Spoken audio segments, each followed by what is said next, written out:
মোদি ও ভারতের প্রশংসা করার জন্য দুজনকে ফাঁসির সাজা দিল সেনা। আগে হ্যাঁ, ঠিকই শুনেছেন, পাকিস্তানের দুজন বড় বড় ইউটিউবার তাদের ১৯ দিন ধরে পাওয়া যাচ্ছে না এবং না পাওয়ার জন্যই রহস্য দানা বাজছে। সানা আমজাদ ও শোয়েব চৌধুরী তারা তাদের চ্যানেলে সবসময়ের জন্য পাকিস্তান বিরোধী ভিডিও আপলোড করতো, এটাই শোনা যাচ্ছে। তারা সবসময়ের জন্য মোদির সাপোর্ট করতো, ইন্ডিয়া সাপোর্ট করতো এবং তারা তাদের চ্যানেলে এটাই দেখাতো যে ইন্ডিয়া কেন বেটার পাকিস্তানের থেকে।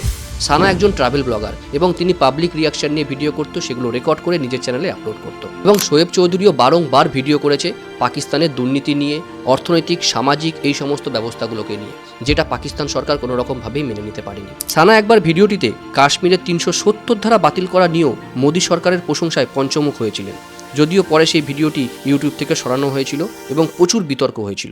পাকিস্তানি সেনাদের যখন এ বিষয়ে কথা বলা হয় তখন তারা পরিষ্কার এই ব্যাপারটা অস্বীকার করে এবং তারা জানায় যে তাদেরকে আমরা গ্রেপ্তার করেছিলাম অবশ্যই, এবং কিছু জিজ্ঞাসাবাদ করার জন্য তাদেরকে কোনো রকমভাবে ফাঁসির সাজা দেওয়া হয়নি। কিন্তু এই দুই পরিবারের বক্তব্য হচ্ছে তারা ১৯ দিন ধরে নিখোঁজ এবং তাদেরকে এখনো পাওয়া যায়নি। কিছু মানুষ বলছে যে প্রত্যেকটা নাগরিকের একটা নিজস্ব সত্তা আছে এবং তার বাক স্বাধীনতা থাকা দরকার, তারা সেই বাক স্বাধীনতার স্বার্থেই এটা করেছে। এবং কিছু কিছু মানুষ বলছে রাষ্ট্রে থাকলে রাষ্ট্রবিরোধী কথা বলা যাবে না।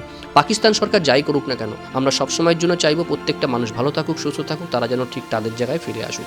পাকিস্তান সরকার যদি এরকম ঘটনা ঘটিয়েই থাকে, আপনার কি মনে হয় এটা কি ঠিক করেছে নাকি ভুল?